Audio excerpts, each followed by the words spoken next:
Okay, we're looking at Perek Beis of the Even Shelaima.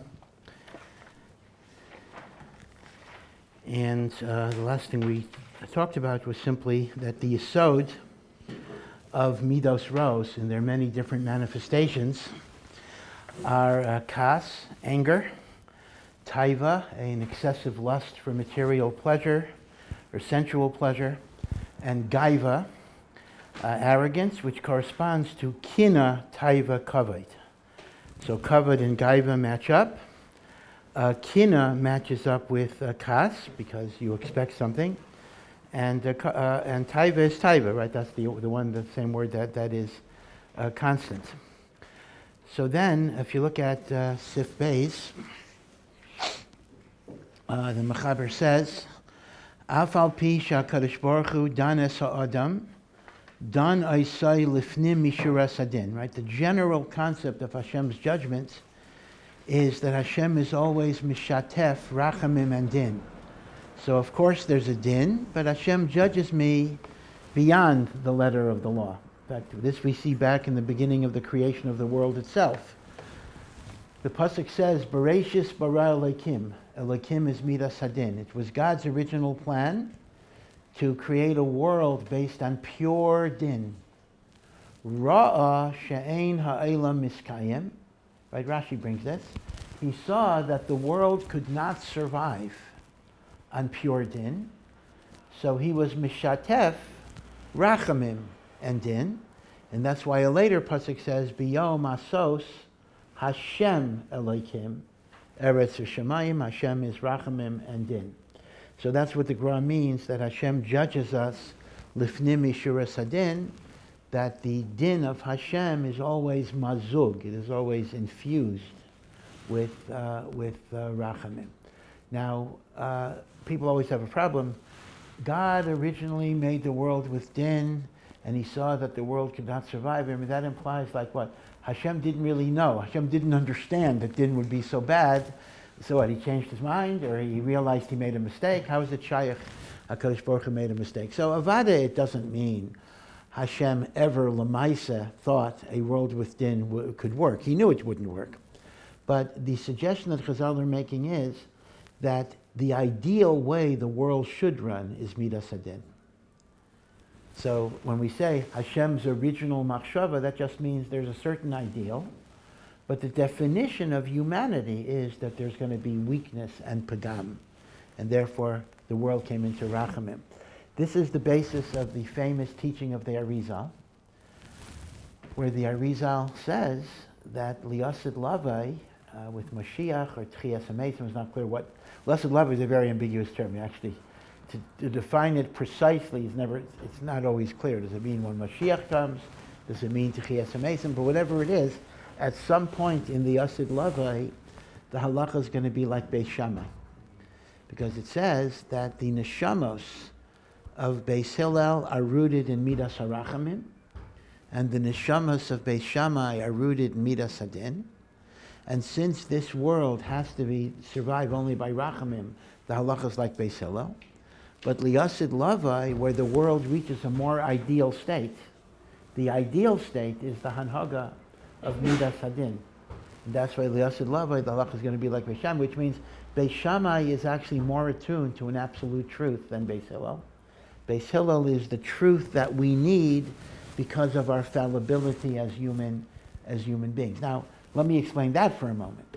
You know, we say, oh, Beis Hillel is rachamim, Beis Shammai is din, so we think that this is a conscious thing, that Beis Hillel gets up and says, how can I be mekel today?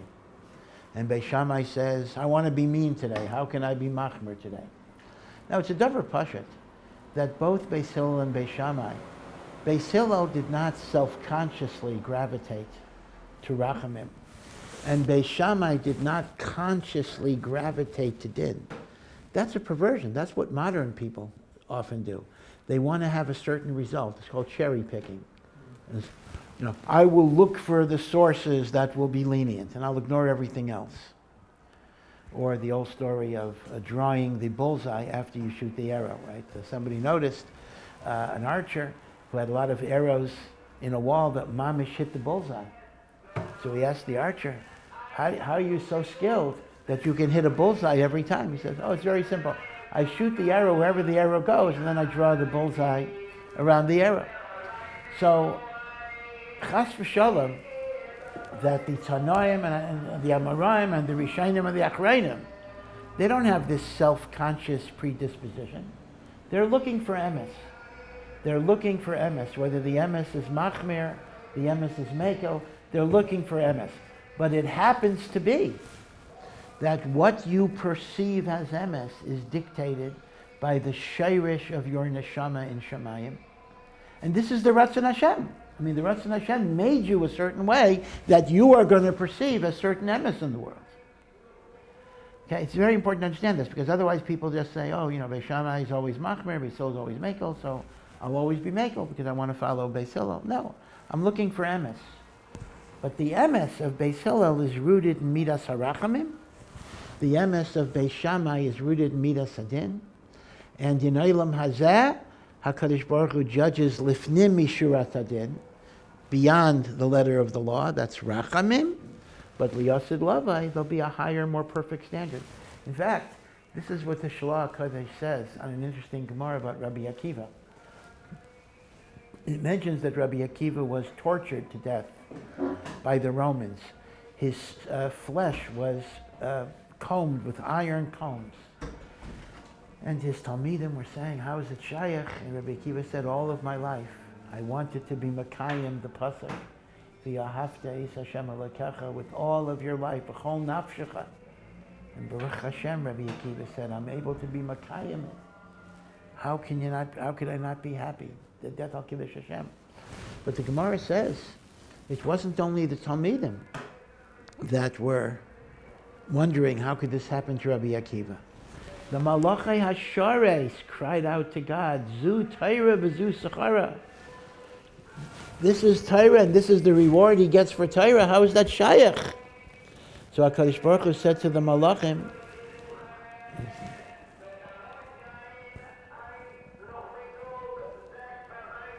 okay. So the no, I'm just trying to hear for someone. You hear who does? Okay, yeah. Thank you. So the Gemara says that the HaKadosh Baruch Hu said to the Malachim, "Shesaik, shtaik, be quiet. Kach olav ha'machshav lefanai. This is my thought. Don't question it." So the Shalah gives a beautiful twist. This is my thought. This is what he says. He says that Hashem's original machshava was midas hadin. Lamaisa, he made it midas harachamim and din. But that's only for regular people. For tzaddikim gemurim, they are judged on the basis of Hashem's original machshava. Hear the kinech. And in midas hadin, even a tzaddik gomer cannot survive. So Hashem says, you're asking me that what's happening to Rabbi Akiva isn't fair based on the din of midas harachamim. And you're right, it isn't fair based on the standard of midas harachamim. But Rabbi Akiva is judged on the basis of midas hadin. That's the taich. Kach Allah b'machshava l'fanai. This was my original machshava, that this is the standard. And this explains why Chazal say, indeed, we see it throughout the whole Torah, that tzaddikim are judged by a higher standard. An aveira that a lesser person would not necessarily be so nanash on, a tzaddik is judged at a higher standard. So you might say, hey, so what's the utility of being a tzaddik? Why should I be a tzaddik? If I'm a tzaddik, but the answer is, a tzaddik doesn't think that way. A tzaddik thinks about, how can I give glory to the Ribono Shel Olam? If that's going to mean I'm going to have a harder mishpah, so what? If a person's a tzaddik, that's not going to be part of his cheshbon and the like. So that's all of this is what the Gra means when he says that b'derech klal, the din of Hashem is lifnim mishuras hadin, meaning the din is barachamim. It's always barachamim. But now, look at this, very surprising. Mikol makaim lahal bal gaiva lo yinakei klal V'danin oso kemidaso mamish. That when does Hashem show you a din barachamim? When you don't have the pagam of gaiva. But when you have the pagam of gaiva, Hashem will judge you exactly according to the shuras hadin. Then he points out that it's not only the person who shows his gaiva, but v'gam afilu mi sheyesh rak b'libo gavos. Remember, the Gra said before that gaiva is divided into ge'eh and gaon. One is external gaiva, and the other is internal, even if externally you're behaving okay. And he says that even the gaiva belev is metuav, it is an abomination, meshukatz, it is disgusting, lifnei Hashem. So, again, this is taken from the Gra in Mishlei Perek Tesayim, but this is a big chiddush practically. That is how destructive gaiva is. Gaiva changes the standard of judgment. It's as if HaKadosh Baruch Hu has two microscopes by which he could examine you. One is a microscope that's not so powerful, so the tiny little flaws don't come out. The other is a super powerful microscope, an electron microscope, that sees every little thing. And Hashem, just using a mashal, can kind of use either microscope. One microscope overlooks some of your flaws because they're not seen. The other microscope picks up everything. So, which microscope will Hashem choose? Depends if you are a Baal Gaiva. If a person is a Baal Gaiva, Hashem chooses the more powerful microscope. The person's not a Baal Gaiva. Now, the question is, of course, operationally, what does that mean? I mean, what if a person is a Baal Gaiva? Sometimes, is that shaykh really? I mean, certainly behaviorally, sometimes I could behave with gaiva and sometimes not. Sure. But given the fact that this applies not only to behavioral gaiva, it applies to what we'll call attitudinal gaiva. Well, could that change? That can change too, right? Besides tshuva, but even then, there are times a person feels arrogant. There are times a person doesn't feel arrogant.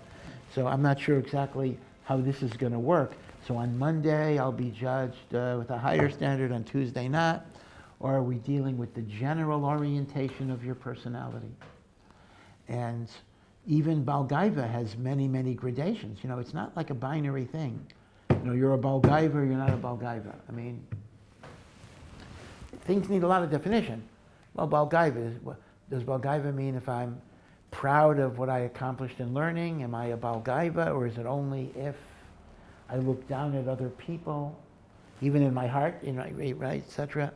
In other words, is the issue of a Baal Gaiva a zilzal? In fact, this is a general question. Is the problem of a Baal Gaiva that he's mezalzel in other people, even if it's only in his mind? Or is the problem the feeling of gaiva itself?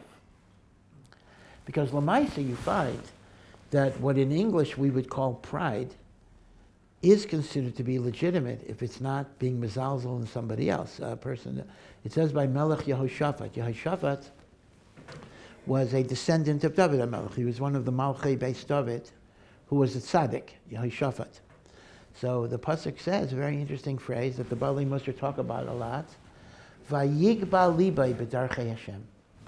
His heart was high in the service of God, which actually means he was proud of serving Hashem in a good way. And the Bali Musar say, there is such a thing, again, I'm not sure if the Gra is going there, there is such a thing as a good gaiva. I'm proud that I learned Torah. I'm proud that I'm a Jew, first of all. I'm proud that I'm a Jew. I'm proud. By the way, this is the, okay, this just reminds me of something. Maybe I shouldn't be ma'ariv Kaidesh with the opposite, but they have gay pride. I don't even, do they have it already? I don't know, whatever. When is it? It's a whole month. A whole month? Oh, okay. Okay, not the parade. Okay, but they say gay pride. Gay pride. I'm proud to be gay. So a homosexual activist said, as a good word, a homosexual activist, he's gay. He says, What is there to be proud of?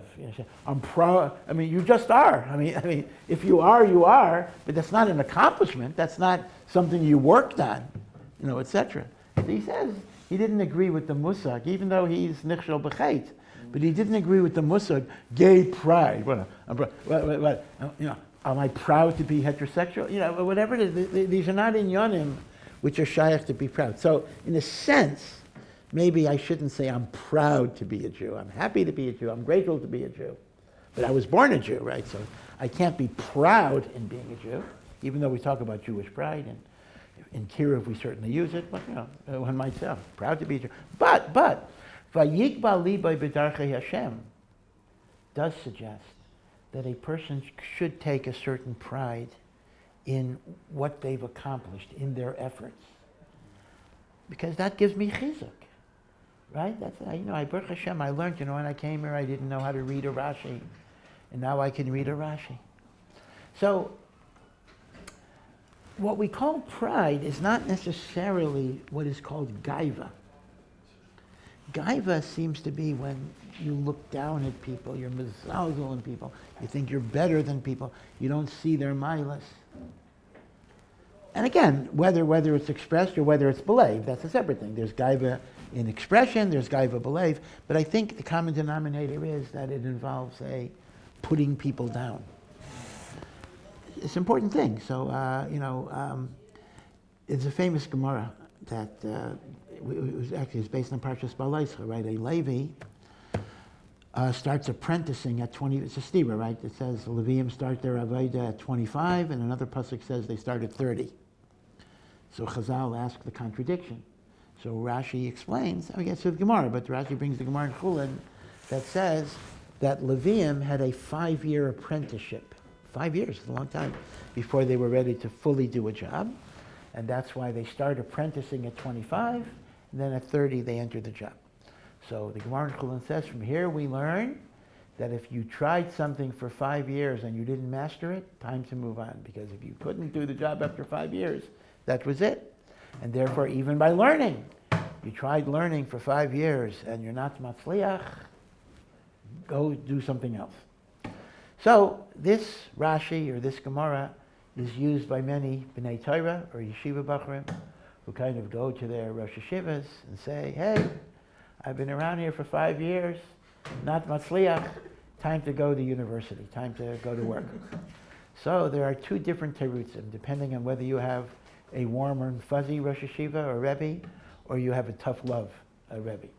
So the tough love Rebbe will say, hey, you got to try it for 5 years. Who says you tried it? You didn't do anything, right? So you can't you can't invoke this rule unless you really, really tried it for 5 years. So that's the tough love. Who says you worked for 5 years? The warm and fuzzy says the other way. Who says you weren't matzliach? It says two things. If you work for 5 years and you're not matzliach, who says you're not matzliach? Right, that's the other way of looking at it. Meaning, yeah, you didn't accomplish everything you should have accomplished. You didn't accomplish everything you could have accomplished, but not matzliach. When you came here, could you read a Rashi? Or can you do it now, a Mishnah? Right? Of course you're matzliach. Right? So that's more of the supportive approach to build somebody up. So it depends on which Rebbe you ask, which answer you'll get. I can either say you didn't work, or I can say, oh, you're matzliach. But the point is, there has to be a pride in your accomplishment. So it's important to understand that this is the bechina of vayigba libay b'darchei Hashem. And certainly, when the Gra says that the Baal Gayvah will be judged b'midas hadin and not b'midas harachamim, he is not referring to the gaiva that is nichlal in vayigba libay b'darchei Hashem. Okay, and that's an important thing. That, in fact, this is really why, in the time of the great yeshivas, let's say when they started at the end of the 19th century, well, the legend started earlier, but there were people who looked down. B'nai yeshivas were not held in great kavod by many people. They thought they were bench warmers, bench stretchers. I mean today you have a similar type of thing. So that's why you notice in Inyanim, like in Slobodka, they were very makbid in how the guys dressed, almost like very fashion conscious. They had to look elegant. And part of that was to build them up as choshev people, as professionals. You know, you have lawyers and doctors. Well, you're a professional scholar. And as a professional scholar, you should look dignified and the like. And part of it was, indeed, the Alter of Slobodka said, Vayigba libai b'darchei Hashem, to be makir your chashivas. That's an important thing. Okay. But be it as it may, though, this is a very important yesod, that the Baal Gayvah is mishana, the standard of judgment that Hashem has on him. That normally you are judged lifnim mishuras hadin, but the Baal Gayvah is done in Isai kamidaso mamish, which means, in other words, in addition, be sure you understand this, in addition to the sin of being a Baal Gayvah, that is an Avera, I'll give you a pasuk in a second, it creates a different din for all of your other Averas. In other words, the Chilul Shabbos of a Baal Gayvah will be treated more chamor than the Chilul Shabbos of a non-Baal Gayvah. So it's not just, oh, I'm a Baal Gayvah, so I have the sin of Gayvah. The Baal Gayvah is going to change how Hashem is going to view every other sin that I commit, even a sin that's not connected to the Gayvah. A person does Averis. It's not because of his Gayvah. But Hashem is going to look at those Averis different. That's a very big chiddush. Because you think it's not listen, if I ate treif by accident, it's not because I was a Baal Gayvah. I guess, I made a mistake in hashgachas. No, so what? I'm going to judge it on a higher standard. You're a Baal Gayvah. Okay. So this again taken from Mishle. Again, the Gemara uses to be Masber Pasuk. Okay.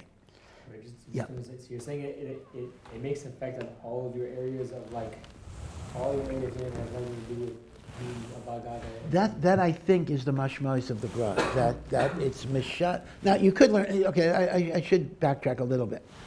There are actually maybe two ways you could learn this passage, and I'm not sure.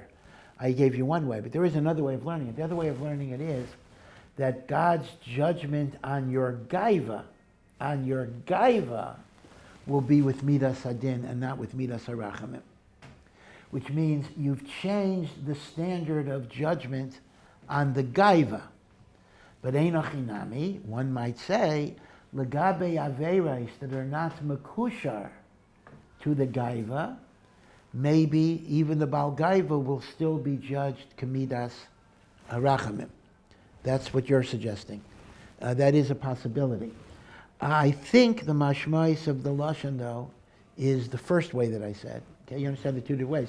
The first way that I said is that if a person has the status of a Baal Gayvah, it's mishana the mishpat on every single aveira he did, even though it doesn't have connection to the Gayvah. So you might learn two different ways here. Okay. So now we're going to talk about. This is about gaiva. Now we're going to talk about taiva a little bit. Sif Gimel. Bera gufa. Even when something is evil, there is something that is yesh tov v'ra. In evil, there is a mixture of good and evil. In fact, this is a general idea that Rav Chaim Shmulevitz talks about a lot. The Eitz Hadas is called the Eitz Hadas taiva. So instead, that when Adam Harishain ate, when Adam and Chava ate from the Eitz Hadas, that created an irbuvia, that created a mixture, a cholent, in which every good thing we did contains elements of bad, and every bad thing we do contains elements of good, meaning everything we do is a taruvos of Rav Toiv. So for example, the mitzvahs that I do are generally going to be mixed with improper intentions or lack of kavanah or doing it for gaiva. So that's called a ra within my toiv. And lahepech, the averos that I do, which are fundamentally ra, will also have an element of taiv in them in terms of mitigating circumstances. I had a hard life, I was insulted, I was embarrassed, right? There's mitigating circumstances. So Rav Chaim Shmulevitz, to digress before we get to the Gemara's own point, Reb Chaim Shmulevitz is masber that this is the meaning of judging l'kaf sechus. There's a mitzvah, a chiyuv, Chazal say, that I judge a person l'kaf sechus. Now, the normal translation of judging l'kaf sechus is give people the benefit of the doubt. So I see, at least from Yid, go into a McDonald's in the States, not the one in Mavaseret, and I say, oh, he's going to use the bathroom. I'm not going to assume that he's going to buy a treif hamburger. Judge, right? So, Dan l'kaf sechus is giving people the benefit of the doubt. But here's the problem. It says in Avos to Rabbi Nassan in the Gemara in Shabbos that if you judge people l'kaf sechus, Hashem is going to judge you l'kaf sechus. What sense does it make to say that Hashem is going to judge me l'kaf sechus? If judging l'kaf sechus means give me the benefit of the doubt, HaKadosh Baruch Hu doesn't have any doubt. What? I go into a McDonald's, so maybe I'm going to use the bathroom, maybe I'm going to order a hamburger. So he says, if I treat people l'kaf sechus, God will give me the benefit of the doubt and assume I'm going to the bathroom. Well, what if I didn't go to the bathroom? What if I ordered the hamburger? Hashem is not going to know that? What does it mean for Hashem to give me the benefit of the doubt? That makes no sense at all. So says Reb Chaim Shmulevitz that judging l'kaf sechus does include benefit of the doubt. But it's more than that. Even if I know somebody is doing an aveira. But what do I choose to focus on? Given the fact that every ma'aseh tov has some ra in it, and every ma'aseh ra has some taiva in it, what do I focus on when I see you do a ma'aseh tov, let's say? Do I focus on, well, he wasn't sincere, he didn't have kavanah? Do I focus on the ra within the taiv, or do I focus on the taiv? And when I see a ma'aseh ra, what do I focus on? Do I focus on the ra, or do I think about the extenuating, mitigating circumstances? So once again, we're back to the famous idea that whatever you choose to focus on is what Hashem focuses on. So judging l'kaf sechus, says Reb Chaim Shmulevitz, isn't simply being ignorant. Even if you know, do you focus on the tov, or do you focus on the ra? And on that, we can indeed say that if I choose to focus on the tov, then Hashem will focus on the tov within me. At that point, there is a symmetry between what Hashem looks at and the like. So in our ra, there is tov, and in our tov, there is ra. So here the Gra says, let's take taiva. Taiva is a tov shebara. So in other words, on one level, taiva is bad. You shouldn't lust for things. But there is a tov within taiva, because without a taiva, I wouldn't eat, right? I would just, and then eventually I would just keel over. In other words, if a person wouldn't feel any desire for food, they would just keep on going till they just... In fact, this is what happens with dehydration, particularly in Eretz Yisrael, that sometimes a person does not feel dehydrated. It is a serious problem. You're not aware of your body not needing water, and a person just keels over at some point in the summer and gets sunstroke or whatever it is. So we need taiva to alert us to our physical needs. So that is what is called tov shebara. There is an aspect of good that exists within the ra of taiva. Now, kas, on the other hand, is ra shebara. Okay, so it's interesting. Taiva, the Gra says, has a tzad tov in the ra. Anger is totally bad. There's nothing good about anger. Now, I think we made this point last week. That is, there are times where you're supposed to show anger. For discipline, for chinuch, But, so why does the Gemara call it Ra Shebara? So this was the point that I think I said last week. Even when you're supposed to get angry, you're not really angry. It is external. You give tochacha, but you don't have that feeling inside in which you're no longer rational. The Gemara calls that inner feeling of rage Ra Shebara. Taiva is the Tov Shebara, and Kas is the Ra Shebara. He doesn't yet address Gayvah here. Now, so after saying that, though, he then says a surprising thing moving in the opposite direction. Hatov Shebara, the Hainu Taiva, Geruah min Hara.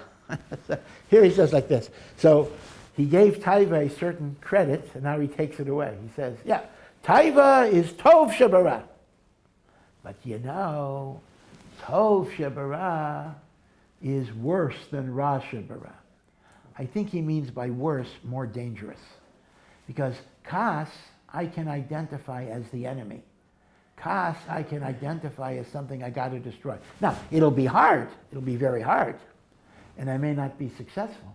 But at least I know that my goal is get rid of that rage. It's no good. So in a sense, I have an enemy. I've identified my enemy. And then I can work on strategies, hopefully, to defeat that enemy, anger. But taiva is very difficult because there's a tov in the taiva. And because there's a tov in the taiva, I need the taiva. I need the taiva so I'll attend to my physical needs. I need the taiva also as a way of appreciating a Kadosh Baruch Hu. Remember, we talked about looking at beauty, and the Talmud Yerushalmi says the person is going to give a din b'cheshbon for every pleasure of the world they could have benefited from, and they didn't, because that's giving a karas hatayv to Hashem. So I need taiva. We mentioned this from Rav Tzadok as well. I need taiva. But that's why it's so dangerous, because you're letting this wild beast live within you. Like I have a pet lion, a vicious lion that I'm keeping as a pet, because I need the lion for whatever reason. But it's kind of dangerous to have around. So that's what the Gemara means, that Tov Shebara is actually worse than Ra Shebara. Because Tov Shebara, that's why they say with eating disorders, they say there's like eating addictions or whatever it will be. They're food addictions are the most difficult because you can't just eliminate them. Most addictions, I could eliminate. I could eliminate drug addiction, alcoholism. I could eliminate it, although it's very, very hard. It's certainly hard. But eating, if a person's addicted to eating, they can't be pirish from it. They have to have a daily, more than once a day, engagement with the very thing that is addictive. So that's a very, very hard addiction. So the Gemara is saying that's our problem with taiva. Taiva is harder to deal with than is kas, because kas is Ra Shebara, and taiva is Tov Shebara, and that makes it even more difficult. And now he says, Ki al yedei hatov shebesitra achra ha'adam nispata. Right, sitra achra is a Kabbalistic term. It means the other side. So when we talk about Yetzer Hara, we talk about Nisayon, we talk about kolchos of impurity. It's hard to know precisely what are these different things. So Kabbalah it's a Kabbalistic term. The Zohar refers to it always as sitra achra, those things coming from the other side. And one of the vehicles of the sitra achra that entices us is to convince us that something is good. Something is good. In other words, instead of telling me, go out and sin, sin, sin, one of the strategies of the Yetzer Hara is, it's not a sin, it's a great mitzvah. And how does it entice me? Because there is a Tov Shebara that the Yetzer Hara can appeal to. That's a hard thing to be nimshach, right? When the Yetzer Hara is telling me to sin, so I can be strong enough and say, no, I won't. Although that's plenty hard too. But when it's telling me it's a mitzvah, Maybe there's a point here, right? Have another, piece of cake or whatever it is, right? A mitzvah or avera, taiva. Right, so the Gemara says taiva is a tricky one. By the way, just miyinyan liyinyan, the Chafetz Chaim says that sometimes Talmud Torah itself might be a Yetzer Hara being nispata. This is a famous word of the Chafetz Chaim. We say in Ma'ariv, in Birchas Kriya Shema, v'haser satan milfanenu u'me'acharenu. Remove the satan, remove the accuser from in front of me and from in back of me. So the Chafetz Chaim asked, Bishlama, the Satan that's in front of me. I'm trying to go to the Beis HaMedrash, and he's telling me not to go with different arguments. So he's the Satan that's blocking me from doing mitzvahs. But if the Satan's in back of me, I'm already ahead of the Satan. So what is the Satan in back of me doing?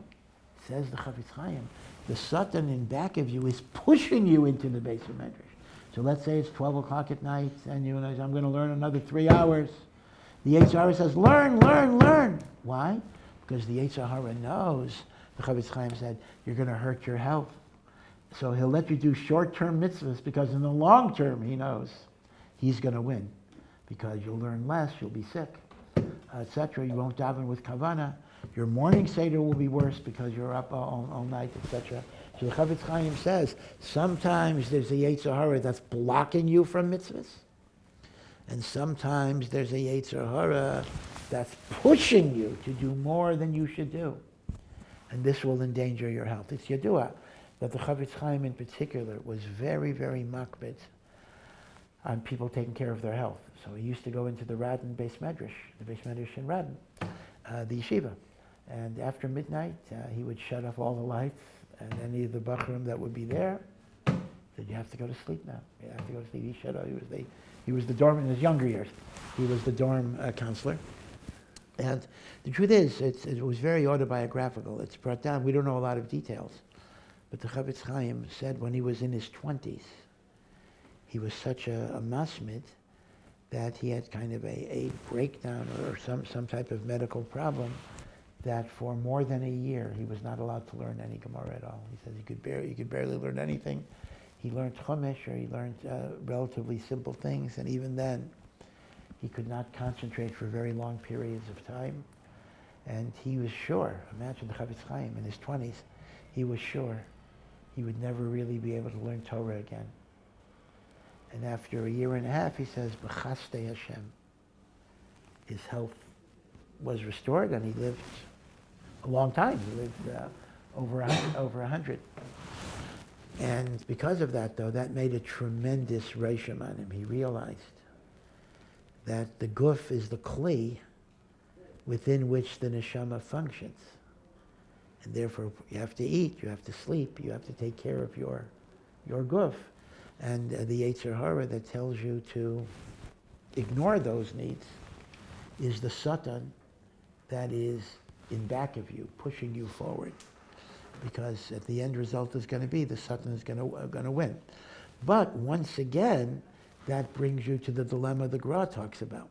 Because if indeed I'm supposed to focus on eating properly and sleeping properly, then I'm indulging in my taivas. So a person might say, oh, I need to sleep till 9 o'clock every morning. No, I need 5-course dinner every night. After all, in other words, that's going to be the problem, because that's called the taiv shebara. You got to take care of yourself. You can't win really, because if I try to ignore the guf, I'm giving into the satan that's pushing me from the back. So I got to take care of my guf. Take care of my guf, I'm then nimshach to the taivas, which is the taiv shebara. Right? So it's a very dangerous type of balance. I will tell you, interesting enough, Rav Yashiv said about it, it's a very strange thing. Rav Yashiv said, he was a modest person, he was a gadol, he didn't boast, he knew kol terakula. He said, there are two things, what did he say? Such a strange thing. There are two things I am a bal gaiva about. There are two things I'm proud about. Imagine this. He says, the two things I'm proud about is I never missed a meal and I went to sleep every night.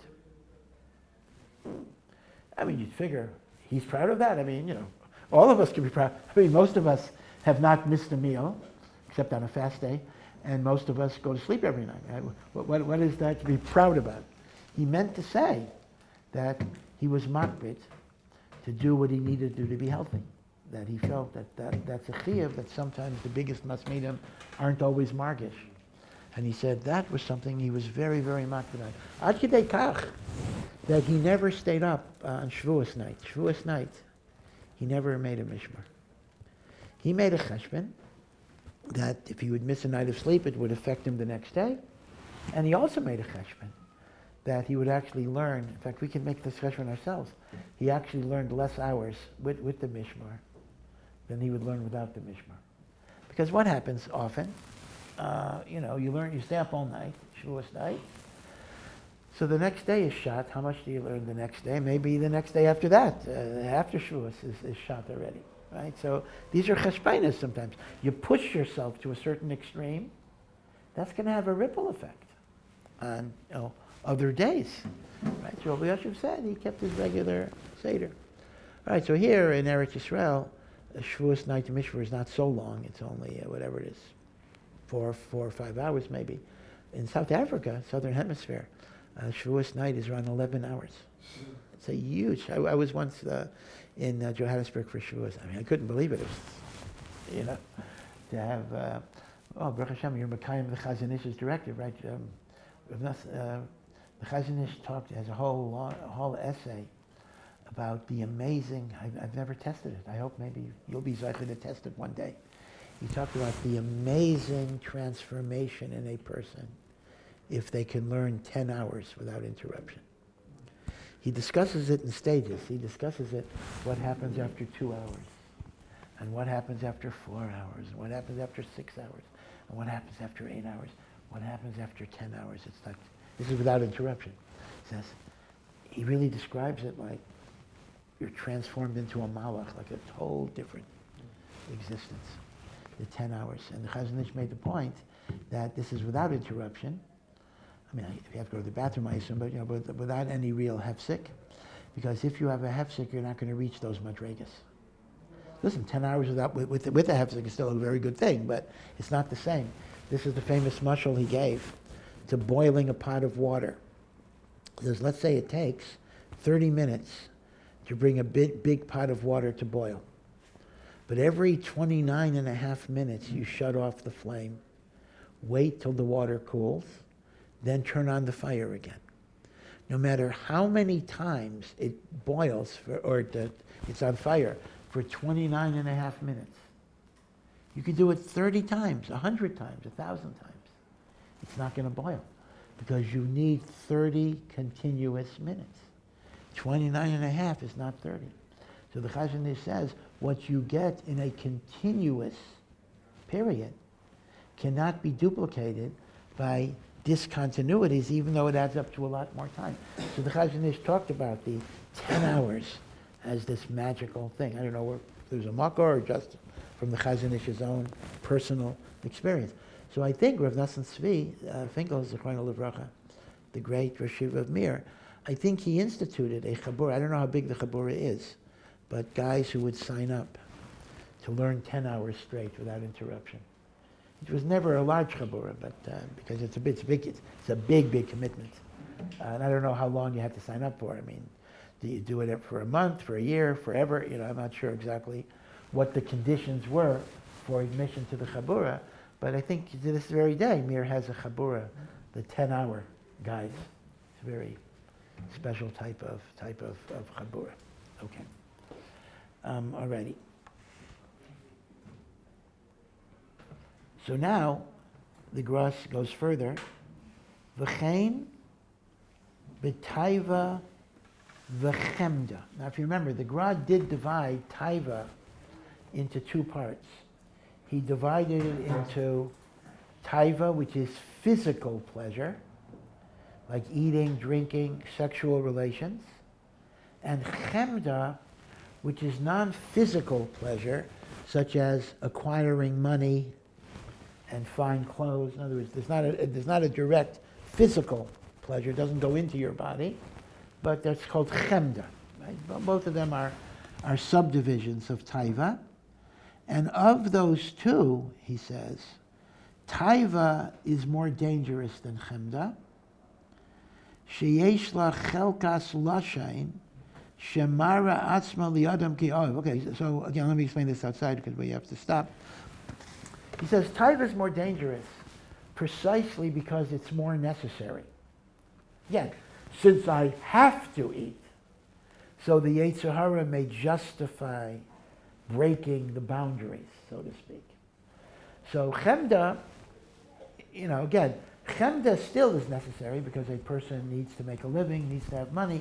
Like I see here that either Rav Shmuel Malson or Rav Yitzchak Malson, I don't know who wrote the Hara, but the Mechaber of the Even Shelaima, who anthologized from the words of the Gra, does have a kasha. Why is taiva worse than chemda?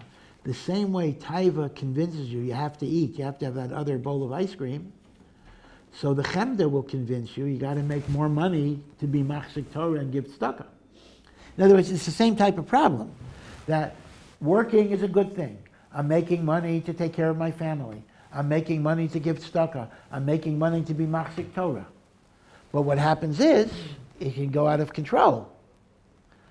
So there's a taiv shebara in taiva, and a taiv shebara in chemda. So why the Gra concludes that the dangers of taiva are greater than the dangers of chemda, the mechaber of the Even Shelaima actually raises that as a bit of a tzarich iyun.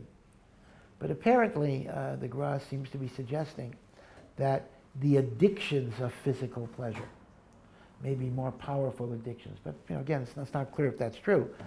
People can certainly be very addicted to money and the like. So we'll go weiter with this next week.